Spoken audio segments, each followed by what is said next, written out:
Everyone, welcome to my channel. आज हम इस वीडियो में डिस्कस करेंगे बीएससी फाइनल ईयर जियोलॉजी में पीसी कल्चर में that is fish disease. And यह पीसी कल्चर में फोर्थ पार्ट है पीसी कल्चर का, डैट इज फिश डिजीज़। इसमें हम डिस्कस करेंगे कि मछलियों में क्या क्या बीमारियां होती हैं, मीन्स मछलियों को किस किस डिजीज़ से उनको सफ़र करना पड़ता है, इसके बारे में डिस्कस करेंगे। एंड अभी तक हमने पीसी कल्चर में कुछ इंपॉर्टेंट क्वेश्चन पीसी कल्चर से डिस्कस किए हैं, that is write and account of management of fish culture programme, means किस तरीके से पीसी कल्चर को मैनेज किया जाता है। Next question that is write note on fish farming in India, India में फिश फार्मिंग किस तरीके से होती है। Next question that is give account on induced breeding, that is hypophysation in fish, means fishes में किस तरीके से इंड्यूस्ड ब्रीडिंग कराया जाता है, डैट इज हाइपोफाइसेशन, इनके बारे में question. Next that is write short note on बेंजीजॉल, बेंजीजॉल के ऊपर शॉर्ट नोट आया एग्जाम में। एंड अभी तक हमने इसमें ये question from first to fourth ये क्वेश्चन डिस्कस किया है फर्स्ट पार्ट वीडियो में, डैट मीन्स ये फोर्थ क्वेश्चन हमने अभी तक फर्स्ट पार्ट वीडियो में डिस्कस किया। एंड हमने पीसी कल्चर के सेकेंड पार्ट वीडियो में डिस्कस किया था ये question, that is give an account on preservation and processing of fish, that means किस तरीके से फिशेस को प्रिजर्व करते हैं, उनकी प्रोसेसिंग किस तरीके से होती है, ये हमने सेकेंड पार्ट वीडियो में डिस्कस किया था। And sixth question that is give an account on economic importance of fish, that means मछलियों का आर्थिक महत्व क्या है, हमने ये पीसी कल्चर के थर्ड पार्ट वीडियो में डिस्कस किया था। एंड हम इस वीडियो में डिस्कस करेंगे question number 7 and question number 8। Question number 7 that is give account on fish disease and right an essay on polyculture और कंपोजिट फिश कल्चर और mixed culture, that means polyculture को ही composite fish culture बोलते हैं या फिर mixed culture बोलते हैं। And यह पीसी कल्चर का फोर्थ पार्ट है वीडियो का, जिसमें हम ये दोनों क्वेश्चन कवर करेंगे। एंड यह पीसी कल्चर का आज ये लास्ट पार्ट है वीडियो का। एंड अगर आपको ये सभी टॉपिक के बारे में डिस्कस करना हो, स्टडी करना हो, तो आपको इस वीडियो का लिंक डिस्क्रिप्शन में मिल जाएगा, जहाँ से आप इजीली इन सभी टॉपिक के बारे में डिस्कस कर सकते हैं। Fish disease, fishes are diseased by infection of bacteria, fungi, protozoans, worms and viruses etc. Some of the common diseases are as follows. That means fishes को कई सारी बीमारियां होती हैं इन्फेक्शन से, और इन्फेक्शन किससे हो रहा है, बैक्टीरिया से। अगर इन्फेक्शन हो रहा है तब उनको डिजीज़ होगा, अगर उनको फंगस से इन्फेक्शन हो रहा है तब भी उनको डिजीज़ होगा। एंड उनको प्रोटोजोन से भी डिजीज हो सकता है, एंड वर्म से मीन्स प्लेटी हेलमेंट्स, एस्किल हेलमेंट्स, एंड इन सब से भी इनको डिजीज़ होते हैं। एंड वायरसेस, एंड वायरस से भी अगर इनको इन्फेक्शन होता है तो इससे भी बहुत सारी इनको बीमारियाँ होती हैं। Some of the common diseases are as follows, that means हम इस वीडियो में डिस्कस करेंगे बैक्टीरियल डिजीज़ जो फिशेस को होती हैं, fungal disease, protozoan disease, helminthic disease, annelid disease and viral diseases of fishes, हम इनके बारे में डिस्कस करेंगे। इसमें हम फर्स्ट स्टडी करेंगे that is bacterial diseases, that means bacteria से क्या क्या डिजीज़ हो रही हैं, किस किस बैक्टीरिया से फिशेस में क्या क्या डिजीज़ हो रही हैं, उनमें क्या सिम्टम्स आते हैं, उनका क्या इलाज है, मीन्स किस तरीके से हम उनको क्योर कर सकते हैं उन फिशेस को, इनके बारे में हम डिस्कस करेंगे। Bacterial diseases, common bacterial diseases of fishes, means क्या क्या कॉमन डिजीज़ेस हैं जो बैक्टीरिया से हो रही हैं फिश को, that is cotton mouth disease, furunculosis disease, tail और fin rot diseases and dropsy disease etcetera. And इसमें बैक्टीरियल डिजीज़ में फर्स्ट हम स्टडी करेंगे that is cotton mouth disease. The cotton mouth disease is caused by filamentous bacteria, example that is फैक्सी bacteria etcetera, and characterized by fungus like tuft around mouth of infected fish, that means cotton mouth disease caused होगा एक filamentous bacteria से, example है फाइलामेंटस bacteria का that is फैक्सी bacteria उसका name है। And जब ये फिश को डिजीज़ कॉज करेगा तो फिशेस में क्या सिम्टम्स आएगा, तो सिम्टम्स ये आएगा फिश में कि जो उसका जो फिश है, फिश का जो माउथ है, माउथ के अराउंड मीन्स माउथ के आसपास वहाँ पर फंगस लाइक ग्रोथ हो जाएंगे, फंगस लाइक ग्रोथ हो जाएंगे, फंगस का एक गुच्छा हो जाएगा, टफ्ट हो जाएगा फिश के माउथ के पास। ये इसका सिम्टम्स है कॉटन माउथ डिजीज़ का, जो बैक्टीरिया से होगा, फाइलामेंटस बैक्टीरिया से। एंड एग्जांपल है फैक्सी bacteria. The disease can be treated by the addition of antibiotics like chloramphenicol 10 ppm, that means parts per million, and furanase, that is 0.1 to 0.33 ppm in water. That means अगर ऐसी fishes को ये disease हो रही है cotton mouth disease, तो हम क्या करेंगे, सबसे पहले तो हम जिन फिशेस को ये डिजीज़ हो रहा है उनको हम डिटेक्ट करेंगे, उनको हम पहचानेंगे। उसके बाद उन फिशेस को हम उसको फिशिंग करके उनको हम उस पॉन्ड जिस वाटर बॉडीज़ में है उधर से उनको निकाल के किसी दूसरे वाटर बॉडीज़ में रखेंगे एंड वहाँ पर उनको एंटीबायोटिक्स का ऐड करके उनको हम ये सभी एंटीबायोटिक्स को देंगे, ऐड करेंगे उसके वाटर में। और वो अगर ठीक हो जाती हैं, मीन्स अगर उनको ये डिजीज़ नहीं हो रहा है फिर बाद में, तो उनको हम फिर से जब वो एकदम क्योर हो जाती हैं, उनका ट्रीटमेंट अच्छे तरीके से हो जाता है, तो उनको हम फिर से उस वाटर बॉडीज़ में ले जाके उसको रख देते हैं उन फिशेस को। बट अगर हम इन फिशेस को, डैट मीन्स जो इन्फेक्टेड फिशेस हैं, अगर हम इनको इसी वाटर बॉडीज़ में रहने दिए तो ये दूसरे जो इन्फेक्टेड फिशेस नहीं हैं उनको भी ये इन्फेक्ट कर सकती हैं। इसलिए इनको हम वहाँ से उस वाटर बॉडी से निकाल कर किसी दूसरे वाटर में वहाँ पर इनको रखेंगे एंड वहाँ पर हम उनका ट्रीटमेंट करेंगे, जिससे कि दूसरे जो अनइन्फेक्टेड फिशेस हैं उनको वो इन्फेक्ट ना कर पाएँ। ये था इसमें कॉटन माउथ डिजीज़ के बारे में। And next bacterial disease, that is furunculosis, and this disease is caused by Aeromonas salmonicida and common in fishes found in dirty water, that means water rich in decaying water.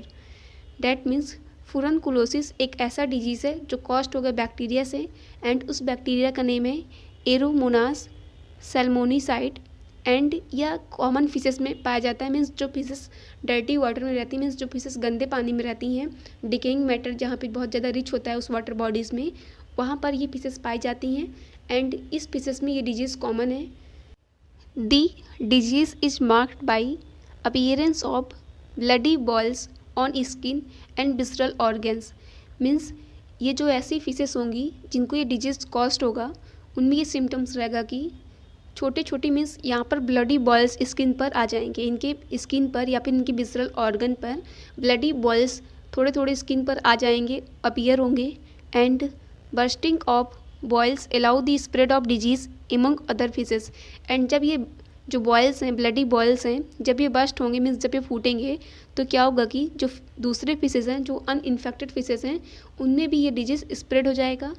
Severely infected fishes die in great numbers.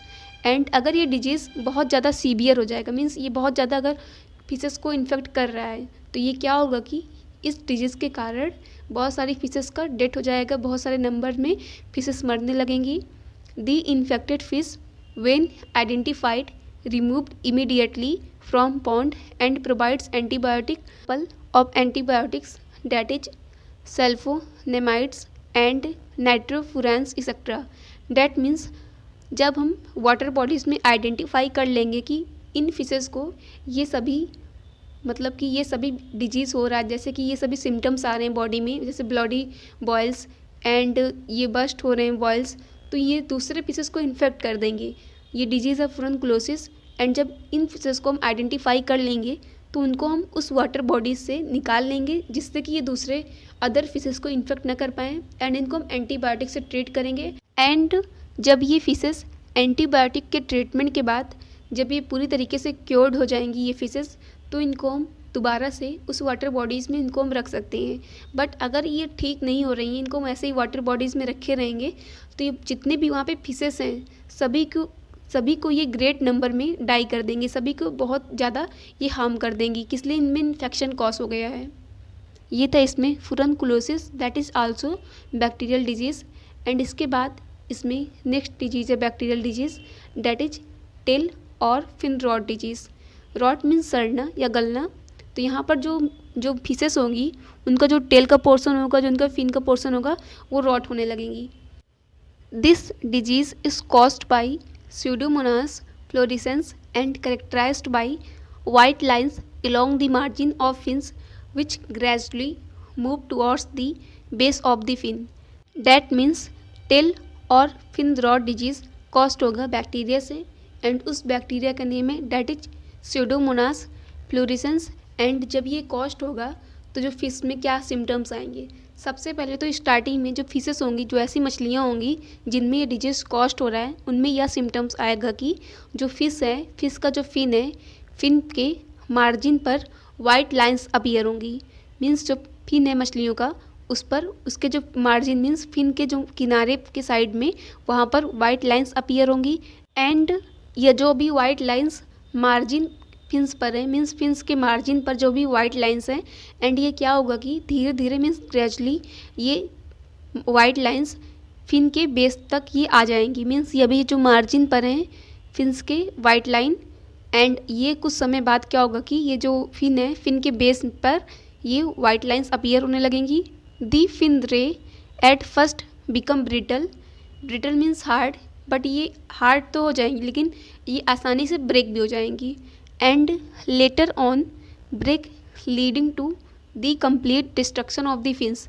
That means starting में जो fish हैं, जब इनको ये infection होगा तो उस समय जो फिश का जो फिन है, फिन के जो मार्जिन साइड मीन्स किनारे के साइड पे पहले तो वाइट लाइंस अपीयर होंगी, बट ग्रेजुअली मीन्स थोड़े समय बाद क्या होगा कि ये जो फिन है, फिन के बेस पर भी ये वाइट लाइंस आने लगेंगी। तो इसमें कुछ समय क्या होगा कि जो फिन्स में ये जो फिन रे हैं, फिन रे क्या होगा कि ये एकदम ब्रिटल होने लगेंगी, मीन्स ये हार्ड होने लगेंगी। एंड कुछ समय बाद ये फिन रे ब्रेक हो जाएंगी, एंड इससे क्या होगा कि जो फिन्स हैं वो पूरी तरीके से डिस्ट्रक्ट हो जाएंगी, मीन्स डैमेज हो जाएंगी। This disease is common in young and adults, means यह जो फिश में डिजीज़ हो रहा है, ये जो यंग फिशेस हैं एंड जो एडल्ट फिशेस हैं, इनमें ये टेल और फिन रॉड डिजीज़ कॉमन है। एंड दी टेल और fin rot can be checked by keeping the infected fish in 0.5% copper sulfate solution for 2 minutes. That means tell और fin rot disease को हम check कर सकते हैं, that means उनको हम रोक सकते हैं अगर हम ये जो इन्फेक्टेड फिशेस हैं उनको हम पहले तो डिटरमाइन कर लें। उसके बाद हम उस पॉन्ड से मीन्स जिस वाटर बॉडीज़ में जो ये इन्फेक्टेड फिशेस हैं उनसे हम वहाँ से उस फिशेस को निकाल लें, एंड उसके बाद इन फिशेस को हम वहाँ पर रखें जहाँ पर कॉपर सल्फेट सोल्यूशन उस वाटर बॉडीज़ में हो, उसमें हम इन फिशेस को रख दें for 2 minutes. And in severe infection affected part of fish is surgically removed and then fish is kept in 0.004% potassium dichromate solution for a week. But अगर इन्फेक्शन बहुत ज़्यादा सीवियर हो गया है तो हम यह स्टेप को यूज करके उन फिशेस को हम क्योर नहीं कर सकते, उनका इलाज हम नहीं कर सकते। तो उसमें यही स्टेप यह है कि जो ये फिशेस हैं उनका जो अफेक्टेड पार्ट है उनको हम सर्जिकली रिमूव्ड कर दें, एंड उसके बाद उन फिशेस को 1 वीक के लिए मीन्स 1 वीक के लिए उन फिशेस को हम कीप्ट करें, रखें 0.004% पोटेशियम डाइक्रोमेट सॉल्यूशन में फॉर अ वीक। एंड जब ये पूरी तरीके से इनका पूरा क्योर्ड हो जाए तो उसके बाद इसको हम वाटर बॉडीज़ में इंसर्ट कर सकते हैं।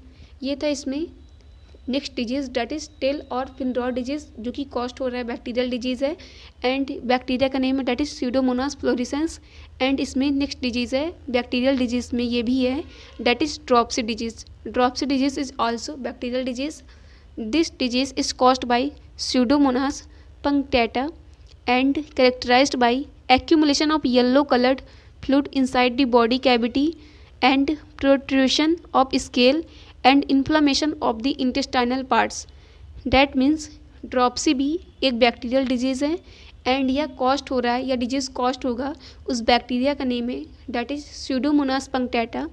एंड जब ये डिजीज़ कॉस्ट होगा तो उस पर इसमें क्या क्या इसमें सिम्टम्स आएंगे, क्या करेक्टर डेवलप होंगे, that is accumulation of yellow coloured fluid inside the body cavity. That means जब ये इन्फेक्शन होगा तो उस समय जो फिशेस होंगी उनके बॉडी के कैविटी में, इनसाइड कैविटी में बॉडी के, उसमें येलो कलर्ड का फ्लूइड का एक्यूमुलेशन, डैट मीन्स कलेक्शन होगा येलो कलर्ड फ्लूइड का, एंड स्केल का प्रोट्रूशन, डैट मीन्स स्केल में उभार आ जाएंगी, अगर उनको हम टच करेंगे तो हमें इससे लग भी सकता है। And inflammation of the intestinal parts, and इनका जो इंटेस्टाइन का पार्ट है वहाँ पर इन्फ्लामेशन हो जाएगा, दैट मीन्स वहाँ पर रेडनेस हो जाएगा, बहुत ज़्यादा इनमें घाव हो जाएगा।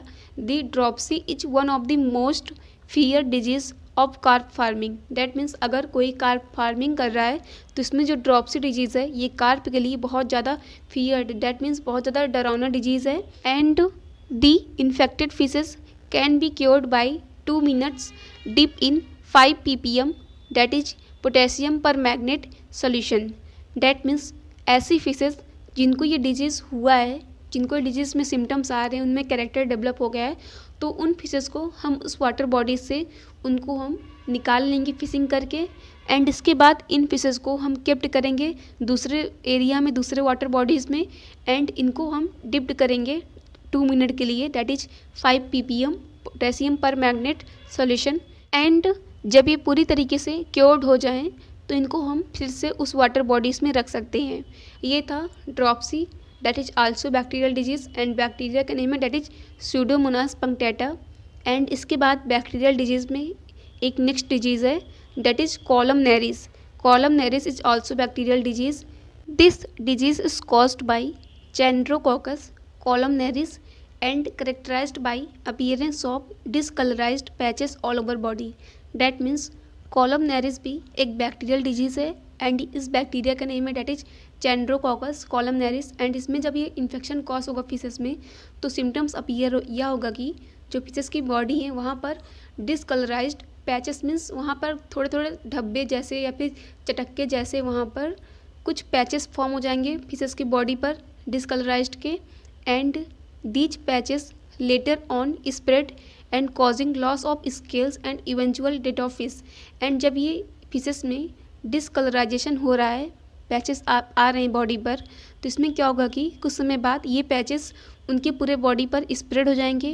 एंड इससे जो फिशेस हैं, फिशेस में जो स्केल हैं, स्केल पूरी तरीके से लॉस हो जाएंगे, रिमूव हो जाएंगे। एंड इसके बाद जो फिशेस हैं उनमें सडनली या फिर इवेंचुअली उनका डेथ हो जाएगा, तुरंत वो मर जाएंगी। The diseased fish can be cured with 1 ppm copper sulfate solution or 10 to 30 seconds in malachite green solution।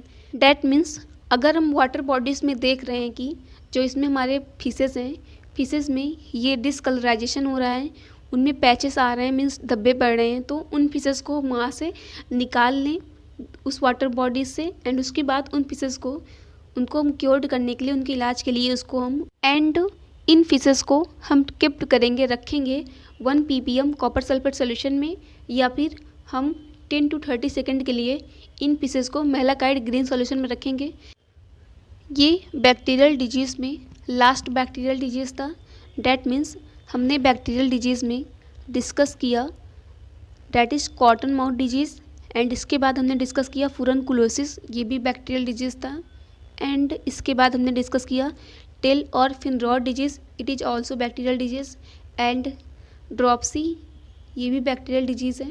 And इसके बाद हमने डिस्कस किया था कॉलमनेरिस, ये भी बैक्टीरियल डिजीज़ है। एंड अभी हम इसमें डिस्कस करेंगे that is fungal disease. That means fungus से क्या क्या बीमारियाँ हो रही हैं फिशेस में।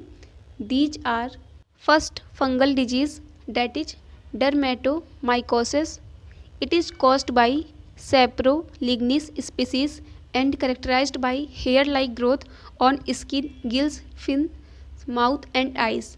That means डर्मेटोमाइकोसिस एक ऐसा डिजीज़ है जो फंगस से कॉज हो रहा है, that is caused by saprolegnia species. That means ऐसी फिशेस जिन पर यह इन्फेक्शन कॉज होगा उन फिशेस पर हेयर लाइक ग्रोथ हो जाएंगे, मीन्स उनमें उन फिशेस की बॉडी पर, स्किन पर, गिल्स पर, फिन्स पर, माउथ पर, आइज़ पर हेयर लाइक ग्रोथ हो जाएंगे बहुत सारे। एंड जब हेयर लाइक ग्रोथ हो जाएगी तो ऐसी फिशेस डेथ हो जाएंगी। Next fungal disease that is branchiomycosis, it is caused by fungus. Branchiomycosis demigrans and branchiomycosis sanguinis and characterized by reddish gill filaments which later on fade and gills are dropped down, resultant fish die due to suffocation। That means या ब्रैंकियोमाइकोसिस एक ऐसा disease है जो fungus से cause हो रहा है। And उस फंगस का नेम है ब्रैंकियोमाइकोसिस डेमिग्रेंस एंड ब्रैंकियोमाइकोसिस सैंग्विनिस। एंड इस डिजीज़ में क्या होगा कि जो फिश में क्या करेक्टर डेवलप होगा, अगर इनमें ये इन्फेक्शन कॉज हो रहा है तो ऐसी फिशेस में जो इन्फेक्शन कॉज होगा उनमें यह करेक्टर डेवलप होगा। That is reddish gill filaments, that means उनका गिल है, गिल का जो फिलामेंट्स हैं वो रेडिश में हो जाएंगे, रेडिश कलर के। Which later on fade, that means light. Means जो उसमें जो गिल के फिलामेंट्स हैं वो रेडिश में हो जाएंगे एंड उसके बाद लाइट में हो जाएंगे, डैट मीन्स हल्के में हो जाएंगे। एंड उसके बाद जो गिल्स हैं जब वो लाइट में आ गए तो उसके बाद वो ड्रॉप डाउन नीचे गिर जाएंगे, मीन्स जो गिल्स हैं वो नीचे गिर जाएंगे। एंड जो फिश हैं, फिश डाई हो जाएंगी, मर जाएंगी ड्यू टू सफोकेशन। सफोकेशन के कारण ऐसी फिशेस का डेथ हो जाएगा, मर जाएंगी। Next fungal disease that is ichthyophonosis और reeling disease. It is caused by fungus ichthyophonosis hoferi and characterized by swinging movement of infected fish or multi-organ failure and death. That means इक्थियोफोनोसिस या फिर railing disease cost हो रहा है fungus से and इस fungus का name है इक्थियोफोनोसिस होपरीम। And इसमें जब ये इन्फेक्शन कॉज होगा ऐसी फिशेस में क्या होगा कि जो इन्फेक्टेड फिश हैं उनमें स्विंगिंग मूवमेंट होगा and multi organ failure. That means इनमें जो फिशेस हैं इनका जो वाइटल ऑर्गन है ये सभी फेल हो जाएंगे, इन सबका प्रॉपर फंक्शन वर्क नहीं होगा तो ये फिशेस डेथ हो जाएंगी। ये था इसमें फंगल डिजीज़। दैट मीन्स हमने फंगल डिजीज़ में डिस्कस किया dermatomycosis, next branchiomycosis and next ichthyophonosis और रीलिंग डिजीज़। एंड इसमें अभी हम नेक्स्ट डिजीज़ पढ़ेंगे that is protozoan disease. See है इसमें protozoan disease. These are first protozoan disease that is ichthyophthiriasis. It is a common disease of fresh water fishes caused by ciliated protozoans that is Ichthyophthirius multifilus and characterized by small white spots on skin and gills. That means यह एक protozoan disease है या एक protozoa से cause होगा and ये common disease है जो फ्रेश वाटर फिशेस में रहती हैं एंड सीलिएटेड प्रोटोजोन्स हैं ये। जब इस प्रोटोजोन से इन्फेक्शन होगा तो इसमें जो गिल्स हैं, स्किन है, वहाँ पर वाइट स्पॉट्स, छोटे छोटे वाइट स्पॉट्स उसमें डेवलप हो जाएंगे। Next protozoan disease that is costiasis. It is caused by flagellated protozoan costia necatrix and characterized by grey blue film over skin, fins and gills. The affected fish become weak, lose appetite and finally die. That means अगर किसी fish को ये सभी symptoms आएंगे, that means उनमें जो fish का जो स्किन है, फिन्स हैं, गिल्स हैं, उन पर ग्रे या फिर ब्लू फिल्म फॉर्म हो रहे हैं, लेयर फॉर्म हो रही है ग्रे या ब्लू कलर की। तो ऐसी फिशेस को इन्फेक्शन है कॉस्टिया निकाट्रिक्स से, डैट इज़ डिजीज़ कॉस्टिसिस। एंड ये जो अफेक्टेड फिश हैं ये बहुत वीक हो जाएंगी and loss appetite. That means इनको भूख भी नहीं लगेगी, इनको कुछ खाने का मन भी नहीं करेगा एंड फाइनली डाई। एंड ये कुछ समय बाद मर जाएंगे, इनका डेथ हो जाएगा क्योंकि इनमें बहुत वीकनेस आ जाएगी, लॉस एपेटाइट, इस रीजन से ये डाई कर जाएंगी। ये था इसमें protozoan disease. Next disease caused by that is helminthic disease of fish and the fishes are diseased by infection of a number of flukes. Means fluke से भी यहाँ पर फिशेस में इन्फेक्शन कॉज होता है and example is that is gyrodactylus and dactylogyrus. And यहाँ पर डैक्टिलोगाइरस में स्पेलिंग सॉरी गलती से रॉन्ग हो गया है एंड यहाँ पर स्पेलिंग होगा DACTYLOGY, यहाँ पर R होगा RUS। डैट मीन्स डैक्टिलोगाइरस, इसको बोलते हैं gill fluke etcetera. That means ये गिल पर अटैक करते हैं। And cestodes that is bothriocephalus species and ligula species etcetera and nematodes and example that is philometra and camallanus etcetera. ये थे इसमें helminthic disease of fish. Next disease that is annelid disease of fish. That means annelida से cause हो रहे हैं fish में disease. Major carps and other culturable species of fish are attacked by which feeds on blood and leading weakness in the fish. That means ऐसे annelids जो blood पर feed करेंगे वो मेजर कार्प्स या फिर कल्चरेबल स्पीसीज फिश के जो हैं उन पर वो अटैक करेंगे एंड जब ये अटैक करेंगे तो फिश में वीकनेस आ जाती है। ये था annelid disease of fish. Next disease in fish that is viral fish disease. That means यह डिजीज़ वायरस से कॉज होगा। These are carp pox. It is caused by cyprinid herp virus 1 and characterized by pox lesion all over body. That means यह ऐसा virus है जिसका name है साइप्रिनिड herp virus 1 and इससे क्या होगा कि जब ये कॉज होगा मीन्स जब ये वायरस इन्फेक्ट करेगा फिश को तो उन पर लेशन मीन्स पॉक्स मीन्स उनमें उनके बॉडी पर लेशन मीन्स घाव हो जाएंगे, छोटे छोटे घाव हो जाएंगे, that means lesion all over body. And next virus disease that is koi herp virus, it is caused by cyprinid herp virus 3, इस वायरस का नेम है ये। And characterized by herp lesion on gills, and यहाँ पर जो gills होंगे fish के वहाँ पर घाव हो जाएंगे। Next viral fish disease that is spring viremia of carp that is SBC, it is caused by vesicular virus and characterized by haemorrhage, that means या spring viremia of carp disease caused होगा virus से, जिस virus का name है vesicular virus. And उन fishes में symptoms होगा, character develop होगा, that is haemorrhage, that means internal bleeding होगा फिश के बॉडी में। Next viral fish disease that is herpes viral haematopoietic necrosis, it is caused by cyprinid herp virus 2, means यह virus का name है जिससे disease cause हो रहा है। And characterized by pale and ascites, that means इसमें क्या होगा कि जो इनका जो फिश है फिश में इनमें येलो कलर अपीयर होंगे। एंड इसमें एसाइटिस मीन्स है एक्यूमुलेशन ऑफ वाटर, मीन्स इनके जो बॉडीज़ हैं फिश के बॉडीज़ में गिल्स में यहाँ पर बहुत ज़्यादा वाटर का एक्यूमुलेशन हो जाएगा। ये था इसमें वायरल डिजीज़। डैट मीन्स हमने अभी तक इस वीडियो में फिश डिजीज़ डिस्कस किया। एंड फिश डिजीज़ में हमने bacterial disease that is cotton mouth disease and furunculosis disease, it is also bacterial disease, tail और fin rot disease and dropsy disease and columnaris, ये सभी थे bacterial disease. And bacterial disease के बाद हमने इसमें डिस्कस किया that is fungal disease and fungal disease that is dermatomycosis and branchiomycosis and ichthyophonosis और रीलिंग डिजीज़, ये थे इसमें फंगल डिजीज़।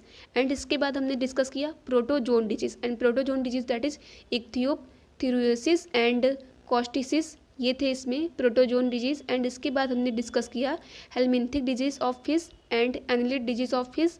एंड हमने लास्ट में फिश डिजीज़ में डिस्कस किया that is viral fish disease, जिसमें हमने carp pox, koi herp virus, spring viremia of carp that is SBC and herpes viral haematopoietic necrosis, इसमें हमने इतना फिश डिजीज़ के बारे में डिस्कस किया।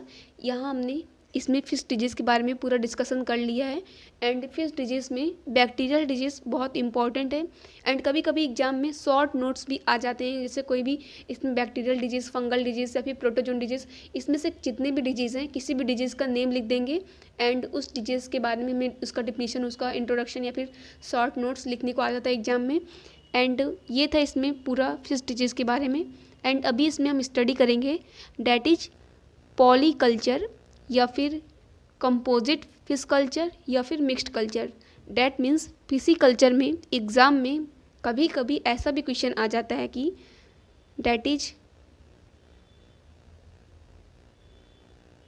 Right an essay on polyculture और कंपोजिट फिश कल्चर और mixed culture. Polyculture, composite fish culture या फिर मिक्स्ड कल्चर एक ही नेम है, इस पर हमें यस से लिखने या फिर शॉर्ट नोट्स आ जाते हैं।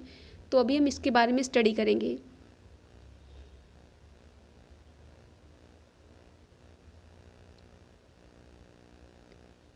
In order to maximum yield of fish from a pond, lake or reservoir, more than one species of fast-growing, differentially feeding compatible fishes are reared together and called composite fish culture और polyculture और mixed culture. That means अगर हम PC culture that means fish culture की practice कर रहे हैं, means उसका business कर रहे हैं, तो उसमें हमारा फर्स्ट एम यह रहता है कि उसमें हम इन्वेस्टमेंट कम से कम करें एंड उसमें प्रॉफिट हमें बहुत ज़्यादा हो। डैट मीन्स अगर हम कोई बिजनेस करना चाहते हैं या फिर कर रहे हैं तो उसमें हमारा इन्वेस्टमेंट कम रहे, जितना कम हो सके, एंड उसमें प्रॉफिट बहुत हाई रहे, यही बिजनेस का एम रहता है।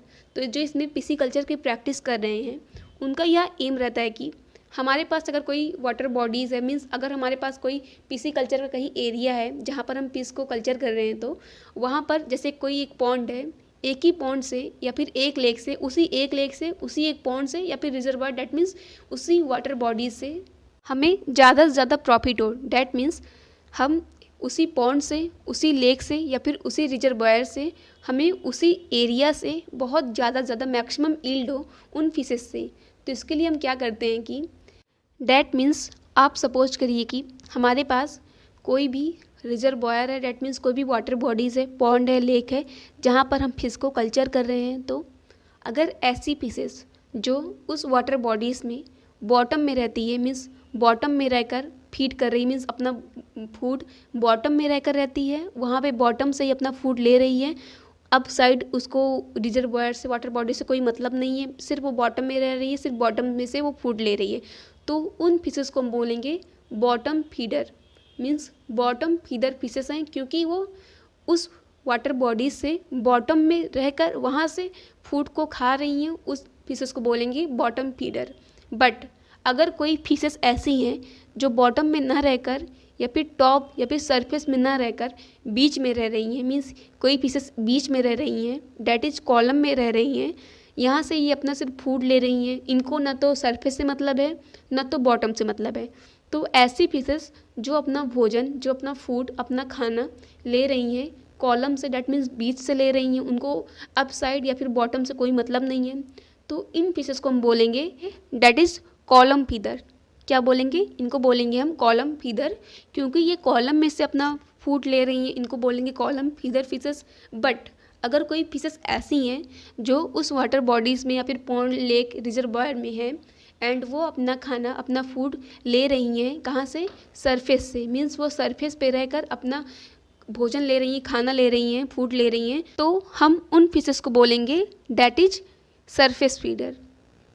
डैट मीन्स सरफेस फीडर पर हैं, इनको ना तो कॉलम से मतलब है ना तो बॉटम से मतलब है, इनको बस सरफेस से मतलब है, जो इनको सरफेस पे फूड मिल रहा है उसी में रह रही हैं, एंड या किसी से भी फाइट नहीं कर रही हैं, मतलब ये किसी दूसरे फीडर से जाकर ये फाइट नहीं कर रही हैं, सिर्फ ये अपने एरिया में ही रह रही हैं, किसी से फाइट नहीं कर रही हैं, एक ही जगह पर एडजस्ट हो गई हैं। ऐसे प्लेस का यूज करते हैं जिसमें वो क्या करते हैं कि फिशेस को अच्छी तरीके से कल्चर करते हैं, एंड इसमें जो कल्चर कर रहे हैं फिश को, इसमें पॉली कल्चर करते हैं। डैट मीन्स अगर वो poly culture, composite fish culture या फिर मिक्स्ड कल्चर की प्रैक्टिस कर रहे हैं, तो उसमें क्या करते हैं कि कोई वाटर बॉडीज़ ले लिए रिजर्वॉयर, तो उसमें कोई या फिर पॉन्ड, लेक, ये एक सेम है, तो इसमें क्या करते हैं कि जैसे कि बॉटम फीडर का एग्जांपल है सिरहाइनस मृगैला, तो ये बॉटम में क्या करते हैं कि ये बॉटम में सिरहाइनस मृगैला के फिशेस को यहाँ पर रखते हैं, और ये सिरहाइनस मृगैला सिर्फ इसी एरिया में रहती हैं, यहाँ से फूड को खाती हैं।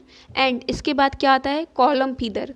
कॉलम फीडर में क्या है? कॉलम फीडर का एग्जांपल है Labeo rohita and common name is rohu मछली। एंड क्या करते हैं कि यहाँ पर कॉलम में क्या करते हैं, उस वाटर बॉडीज़ में कॉलम के साइड में रोहू रहती हैं, दैट इज लेबियो रोहिता यहाँ पर रहेंगे, एंड यहाँ से वो फूड लेंगे एंड यहाँ पर एडजस्ट रहेंगे। एंड इसके बाद जो ये सरफेस है, जो वाटर बॉडीज़ का सरफेस है, सरफेस पर कौन सी फिश रहेंगे? That is catla and common name is also catla, तो यहाँ पर सरफेस पर ये रहती हैं। तो ये बॉटम फीडर है, ये कॉलम फीडर है एंड सरफेस फीडर, ये एक ही जगह पर एडजस्ट हो जाती हैं।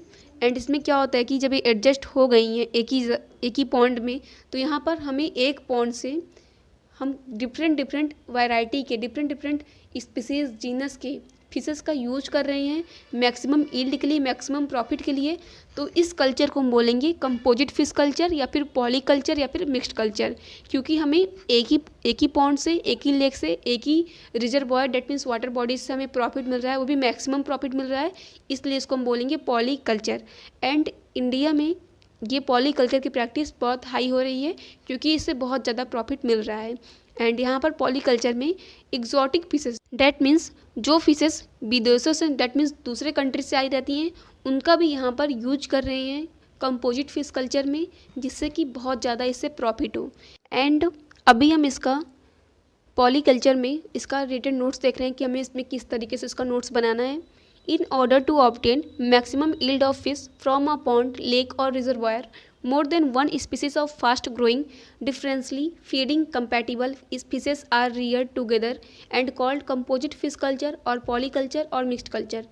That means अगर हम पिसीकल्चर की प्रैक्टिस कर रहे हैं, तो अगर हम यह चाहते हैं कि जो ये फिशेस हैं इनसे हमें बहुत ज़्यादा मैक्सिमम ईल्ड हो, मीन्स बहुत ज़्यादा इससे हमें प्रॉफिट हो, मैक्सिमम ईल्ड हो, तो इसके लिए हम क्या करते हैं कि उसी सेम पॉन्ड में, means a pond, that means same pond या फिर लेक या फिर reservoir, that means water bodies, वहाँ पर हम क्या करते हैं कि more than one species, means एक से ज़्यादा स्पीसीज़ या फिर जीनस या फिर वैरायटी के फिशेस का यूज करते हैं उसी एक पॉन्ड में, उसी एक लेक में, उसी एक वाटर बॉडीज़ में। उनको हम वहाँ पर फीड कराते हैं, उनको वहाँ पर रियर्ड करते हैं, दैट मीन्स उनको वहाँ पर हम पालते हैं। डैट मीन्स ऐसी फिशेस होती हैं जो फास्ट ग्रोइंग करती हैं, मीन्स जल्दी से ग्रो हो जाती हैं आसानी से। And differently feeding compatible fishes, that means वो different level, that means surface, column and bottom, different level की जो फीडर होती हैं, दैट मीन्स वो अलग अलग लेवल पर, अलग अलग सरफेस पर, बॉटम पर, कॉलम पर फीड करती हैं। And compatible, that means adjust हो जाती हैं, मीन्स किसी से फाइट नहीं कर रही किसी फिशेस को। एंड उनको हम साथ में, एक साथ में उनको हम एक ही पॉन्ड में, एक ही लेक में, एक ही वाटर बॉडीज़ में उनको हम रियर्ड कर रहे हैं, मीन्स उनको हम वहाँ पर पाल रहे हैं, तो उसको बोलते हैं कंपोजिट फिश कल्चर या फिर पॉली कल्चर या फिर mixed culture. Composite fish farming is an old practice in India by culturing Katla katla, that is surface feeder, Labio rohita, that is column feeder, Sirhanus mrigala, that is bottom feeder, when stocked in a ratio of 3:3:4, utilized food from all the levels of the pond. That means composite fish farming, ये practice बहुत India में बहुत लंबे समय से हो रही है। दैट मीन्स ये बहुत प्राचीन है, पुराना है। इंडिया में इसका यूज बहुत समय से हो रहा है फिश को कल्चर करने के लिए। एंड यहाँ पर क्या कर रहे हैं, जैसे मैंने अभी एग्जांपल में बताया था कि एक ही पॉन्ड में जो सरफेस फीडर है, डेट इज सरफेस फीडर है, इसमें कटला कटला सरफेस पर रहेंगी, वाटर बॉडीज़ के सरफेस पर फीड करेंगी। And Labeo rohita, that is rohu fish, ये कॉलम पर फीड करेंगी, वाटर बॉडीज़ के कॉलम पर बीच में। एंड सिरहानस मृगैला, ये फिश बॉटम फीडर है, डेट मीन्स ये उस पॉन्ड या फिर वाटर बॉडीज से बॉटम मीन्स नीचे के साइड पर फीड करेंगी, वहाँ का मतलब भोजन लेंगी। एंड ये किसी से फाइट नहीं करेंगी, उस इन्वायरमेंट में एडजस्ट रहेंगी। एंड इनका रेशियो क्या है, मीन्स जो पॉन्ड है उनका लेवल क्या रहेगा, 3:3:4, डेट मीन्स सरफेस फीडर का रेशियो है 3, एंड इसमें कॉलम फीडर 3, एंड इसमें बॉटम फीडर का रेशियो 4। डैट मीन्स इसमें जो एरिया रहेगा पॉन्ड में, सरफेस के लिए इसमें रहेगा 3, एंड कॉलम के लिए 3, एंड बॉटम के लिए 4, 3:3:4 इसका पॉन्ड का लेवल है। Nowadays 3 exotic carps. Exotic means ऐसी फिशेस जो फॉरेन कंट्री, मीन्स जो दूसरे देश से, मीन्स जो विदेशों से आई रहती मछलियाँ, उनको बोलेंगे exotic fishes. And carps mean oil yielding fishes, means ऐसी फिशेस जिनसे हमें बहुत ज़्यादा ऑयल मिलते हों, डैट मीन्स उनके बॉडी में बहुत ज़्यादा फैट रहते हैं, उनको बोलेंगे कार्प्स। एंड अभी के समय में 3 एग्जॉटिक कार्प्स जिनको कंपोजिट कल्चर का यूज करके इंडिया के डिफरेंट स्टेट्स में अभी इनका कल्चर होता है। And which are hypophthalmichthys, molitrix, that is silver carp, and या सरफेस फीडर है। दैट मीन्स हाइपोथैलेमिक्थियस, मोलिट्रिक्स, ये इनका कॉमन नेम है सिल्वर कार्प। एंड या सरफेस पर फीड करती, मीन्स ये उस वाटर बॉडीज़ में सरफेस पर फीड करेंगी, सरफेस मीन्स ऊपर के साइड पर आएंगी, टॉप पर। एंड टीनोफेरिंगोडोन आइडिल, डैट मीन्स ये हैं ग्रास कार्प, इसका कॉमन नेम है क्योंकि ये ग्रास पर फीड ज़्यादा करती हैं, तो इसलिए इसको बोलते हैं ग्रास कार्प, इसका कॉमन नेम। एंड यह कॉलम फीडर है, डैट मीन्स ये वाटर बॉडीज़ के कॉलम में रहेंगी, डैट मीन्स बीच में रहेंगी। एंड साइप्रिनस कार्पियो, यह है कॉमन कार्प। एंड यह बॉटम फीडर है, डैट मीन्स ये वाटर बॉडीज़ में बॉटम पर फीड करती है। डैट मीन्स यहाँ पर क्या हो रहा है कि अभी के समय में एक ही वाटर बॉडीज़ में 3 एग्जॉटिक कार्प्स का यहाँ पर फीड कराते हैं। मीन्स यहाँ पर फर्स्ट में क्या हो रहा है कि सरफेस फीडर इसमें है हाइपोथैलेमिक्थियस, मोलिट्रिक्स, एंड इसके बाद ये है surface feeder. And example is what, hypophthalmichthys, molitrix, and इसके बाद यहाँ पर column feeder that is ctenopharyngodon idella. And ये इसमें है कॉलम फीडर, इसका कॉमन नेम है ग्रास कार्प। एंड इसके बाद इसमें ये एरिया है that is bottom feeder. And यहाँ पर बॉटम फीडर में है carp that is cyprinus carpio, ये है बॉटम फीडर। एंड इस तरीके से हमने इसमें स्टडी किया polyculture, composite culture, mixed culture, तीनों एक ही चीज़ है। डैट मीन्स हमने पिसीकल्चर में जितने भी इम्पोर्टेंट क्वेश्चन आए हुए थे बीएससी फाइनल ईयर जूलॉजी में, हमने एक एक करके सारे क्वेश्चन को डिस्कस किया है। एंड नेक्स्ट वीडियो में हम next culture that is apiculture के बारे में स्टडी करेंगे। Apiculture means scientific method of rearing of honey bee, that means honey bee को साइंटिफिक मेथड के तरीके से हम इनको कल्चर करते हैं, इनको रियर करते हैं। एंड एपीकल्चर को स्टडी करने से पहले इसमें हमें इनमें हनी के बी के बारे में स्टडी करना है। हनी बी मतलब एक सोशल इंसेक्ट है एंड ये कम्युनिटी या फिर कॉलोनी में रहते हैं विद इन हाइव। एंड हमें एपीकल्चर में इसमें हमें हनी बी में इसका पूरा डिटेल स्टडी करना है। हनी बी में means different varieties of honey be found in India, means India में जो डिफरेंट वैरायटी की हनी बी पाए जाते हैं हमें इनके बारे में स्टडी करना है। एंड इनमें जो सोशल ऑर्गेनाइजेशन है इनके बारे में स्टडी करना है। एंड इसमें हमें इनका लाइफ साइकिल भी डिटेल में स्टडी करना है। एंड एपीकल्चर के बारे में भी हम पूरा डिटेल में स्टडी करेंगे। एंड अगर आप हमारे इस चैनल पर न्यू हो तो please subscribe to my channel, like this video, comment and share this video in your friend circle. And जितना मैं इससे मोटिवेट होंगी, मतलब मेरे वीडियो जितना आप लोग पसंद करेंगे, जितना लाइक करेंगे, मैं उतना ही ज़्यादा अच्छा सा अच्छा वीडियो अपलोड करूँगी। And thanks for watching this video.